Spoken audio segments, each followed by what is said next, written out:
Hello friends, welcome to winning மகா சமையல்.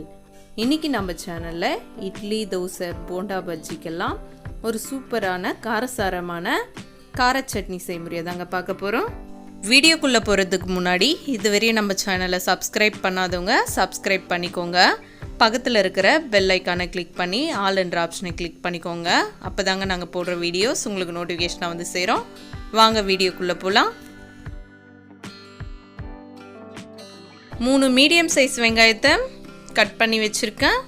ஒரு மீடியம் சைஸ் தக்காளியை கட் பண்ணி எடுத்து வச்சுருக்கேன். 4 காய்ஞ்ச மிளகு எடுத்து வச்சுருக்கேன். சின்ன துண்டு புளி, ஒரு மீடியம் சைஸ் பூண்டை மேல் தோலை நீக்கி எடுத்து வச்சுருக்கேன். சின்ன துண்டு இஞ்சி எடுத்து வச்சுருக்கேன். உப்பு கார சட்னிக்கு தேவையான அளவு சேர்த்துக்கலாம். எண்ணெய் 3லேருந்து 4 டேபிள் ஸ்பூன் சேர்த்துக்கலாம். கடுகு சின்ன டேபிள் ஸ்பூனில் அரை டேபிள் ஸ்பூன் சேர்த்துக்கலாம். கொஞ்சமாக கருவேப்பிலை எடுத்து வச்சுருக்கேன். இப்போது கார சட்னி அரைக்கிறதுக்கு இந்த மிக்ஸி ஜாரில் வெங்காயத்தை சேர்த்துக்கலாங்க.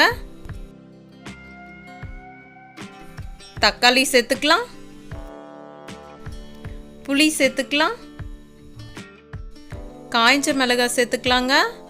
மிளகாய் வந்துட்டு உங்கள் காரத்துக்கு ஏற்ற மாதிரி சேர்த்துக்கோங்க. பூண்டு சேர்த்துக்கலாம். இஞ்சி சேர்த்துக்கலாம். தேவையான அளவு உப்பு சேர்த்துக்கலாம். இப்போ சேர்த்த இந்த இன்க்ரீடியன்ட்ஸ் எல்லாம் அரைச்சி எடுத்துன்னு வந்துக்கலாங்க.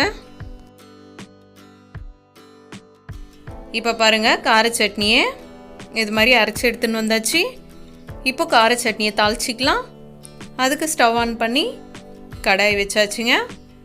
இந்த கடாயில் 3லேருந்து 4 டேபிள் ஸ்பூன் எண்ணெய் ஊற்றிக்கலாம். எண்ணெய் நல்லா சூடானதும் சின்ன டேபிள் ஸ்பூனில் அரை டேபிள் ஸ்பூன் கடுகு சேர்த்துக்கலாம்.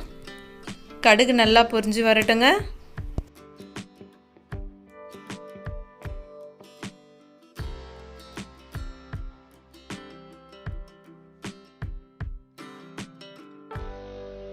கடுகு நல்லா பொரிஞ்சு வந்ததும் கருவேப்பிலையை சேர்த்துக்கலாம். கருவேப்பிலை லைட்டாக வதங்கி வந்ததும் அரைச்சி எடுத்து வச்சிருக்கிற கார சட்னியை சேர்த்துக்கலாங்க.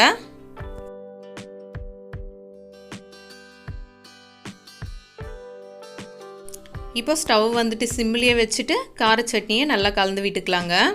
இந்த தாளிப்பெல்லாம் இந்த சட்னியில் நல்லா மிக்ஸ் ஆகிற அளவுக்கு இது மாதிரி கலந்து விட்டுக்கலாம்.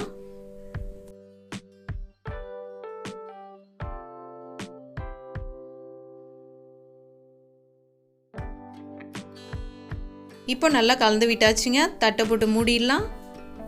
இப்படியே 1 நிமிஷம் கிட்ட குக் ஆகட்டுங்க.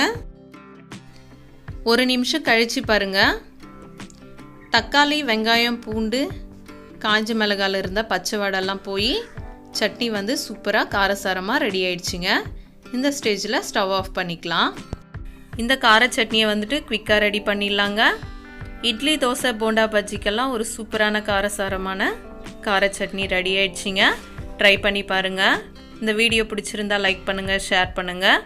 நம்ம வின்னிங் மகா சமையல் சேனலை சப்ஸ்கிரைப் பண்ணுங்கள்.